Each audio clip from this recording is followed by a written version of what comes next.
welcome to Movies, Films, and Flicks. I am Mark Hoffmeyer, and joining me is a man who's going to record this entire episode while not looking at his computer. It's Sean Alvashire. How's it going, Mark? So I taught you that, and now you're doing it. Showing off. Yes, you did. Yes, you did. I had, before COVID, I think I had zero technological skills. So yes, everything that we're bringing today is thanks to you, I will admit. And right now he is looking completely away from the computer. He's looking out the window right now. This is impressive. I'm staring and I'm not looking at you. I am holding, I have my hand on the wheel and I am staring, looking away. And I will win. I will win. You will break first. I can guarantee that. Now, all right, let's just get right into this.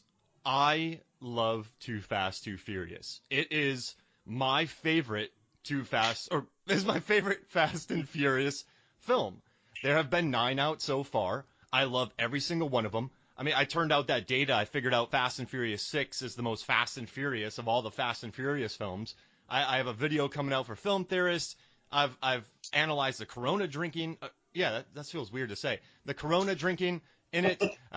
Movies do better when they feature Corona. I know every aspect of this franchise, and I just want people to know. I mean, Sean, you look at lists. Too Fast, Too Furious is pretty much right next to Fast and Furious 4 and maybe Tokyo Drift as the least favorite of the franchise. I mean, what'd you say? 9 out of 10 lists have those 3 probably towards the bottom half. Yes, and it's interesting you bring up the list because I, for whatever reason, never really vested myself into the Fast and Furious franchise until this year.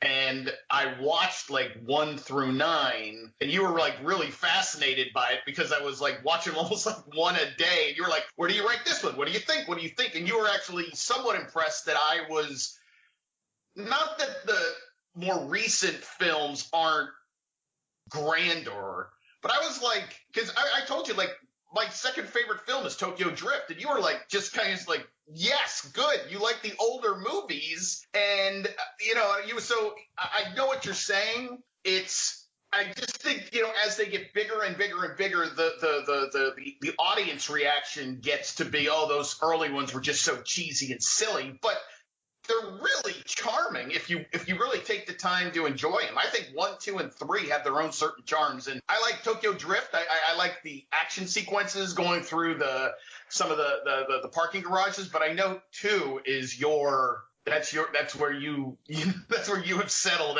That is your movie, and I love it too. For me, Too Fast, Too Furious, I can understand the Rotten Tomato meter score, the 5.9 on IMDb. I can understand that.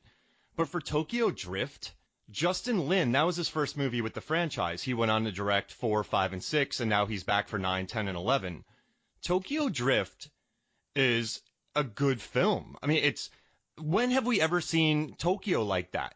I mean, just the times that they spend in the just going around Tokyo, looking inside of the gaming areas, the video gaming, the culture. I know what Lucas was the star of it, but I like that kid. It's like a country kid goes to Japan, but like when he goes there, there's not just like whoa stereotypes. He goes there and he starts working on cars. He finds a really good family, which is what the movie's all about. He gets a mentor in Han, who gives my probably favorite performance of the franchise in that film.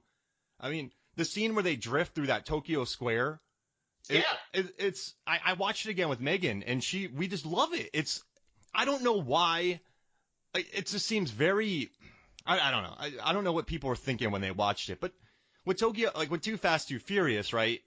With Fast and Furious, it was Point Break with an electric performance from Vin Diesel. Like we're talking electric performance. It was quite serious. There wasn't much humor. It was more, I live my life a quarter mile at a time. Too Fast, Too Furious, I think wisely, John Singleton, I listened to the commentary for this movie, he made it a different film. It's lighter, it's brighter, it's Miami. And also, I think as far as, what's up?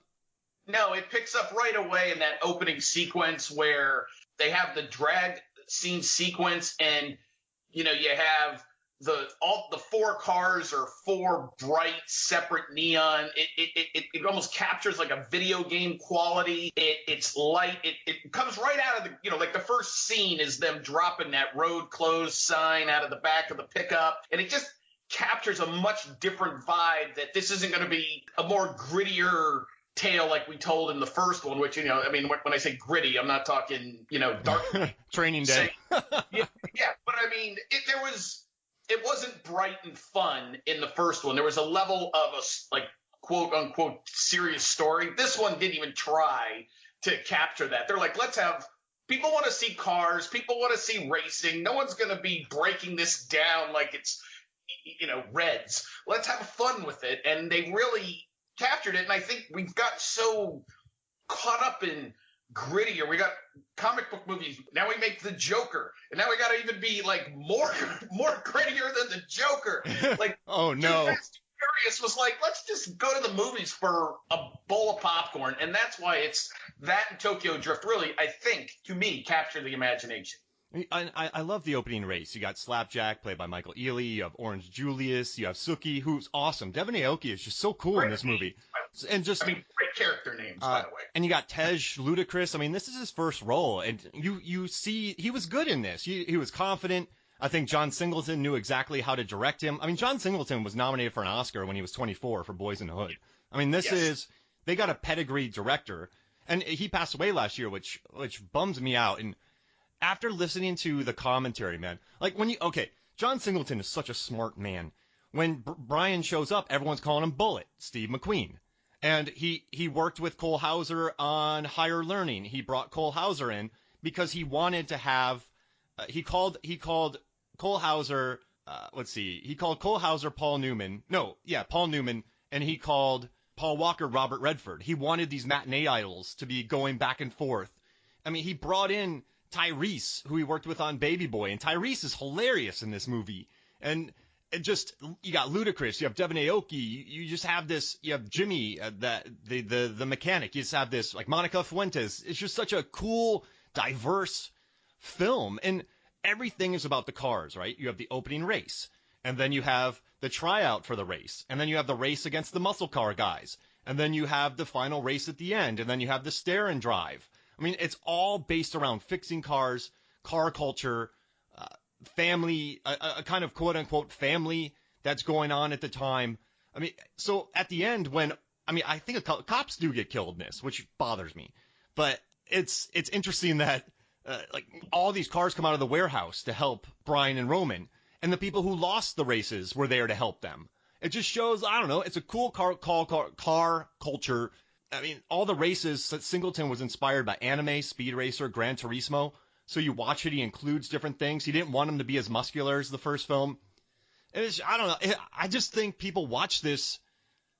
I guess I can see it, like We Hungry and Ejectocito Cuz. And the biggest robbery in this movie, Sean, is the theft of a cigar cutter.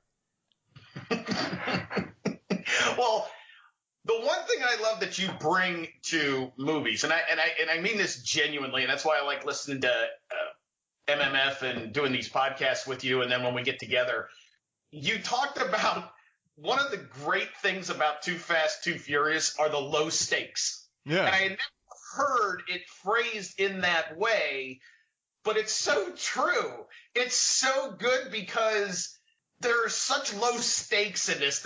It's not Bond and the world's going to blow up, or obviously Fast and Furious 5, 6, 7, 8, 9, the world's going to blow up. The stakes are about a cigar cutter, and it was such a great way that they played it through the entire movie. Like, it wasn't a one-off joke, and it really, it was just, and it captured a little, like, inner quality to, what's his name? Why am I drawing this blank? Brian O'Connor? No, the other one.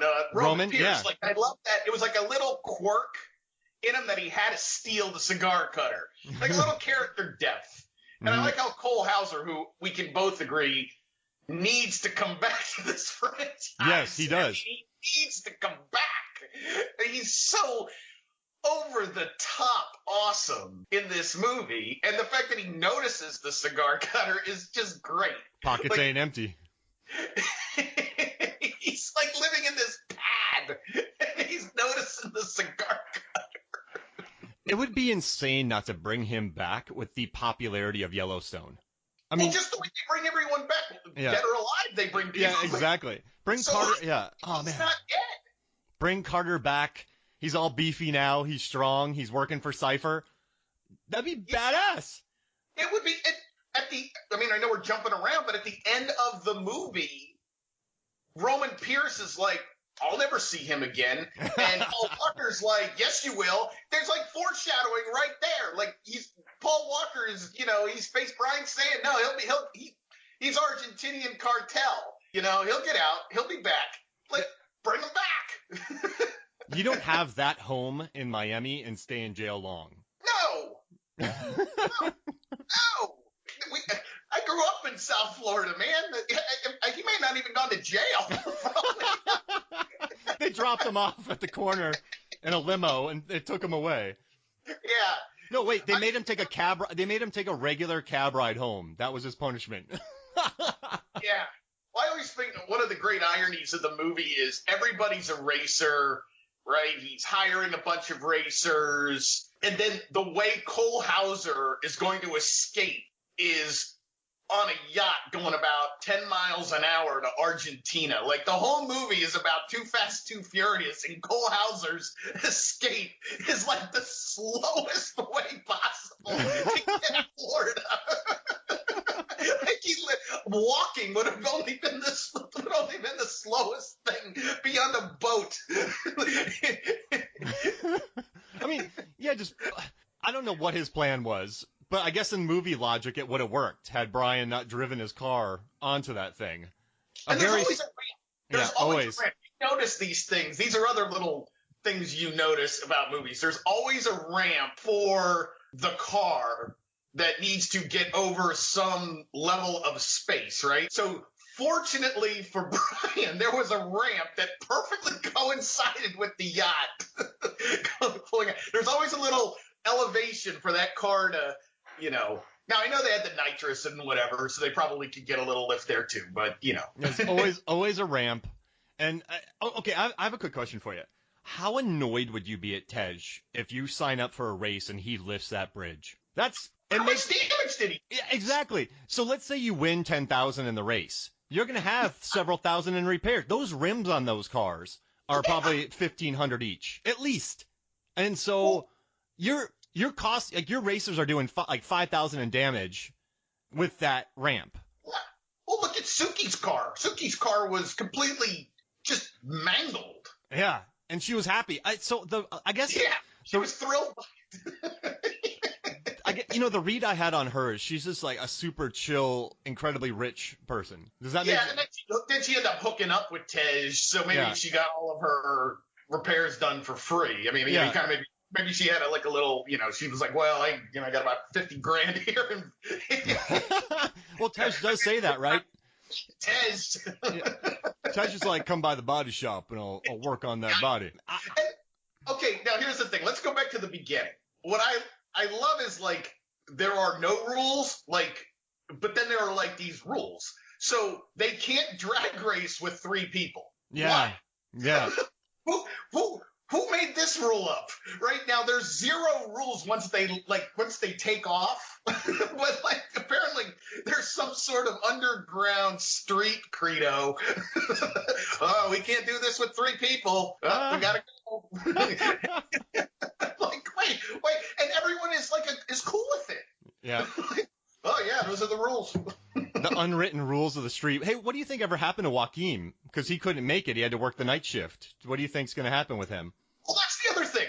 So he's working the graveyard shift, but then you're looking at these cars, and I'm like, you're sitting there going, well, clearly this 4th racer isn't, he's not the chief financial officer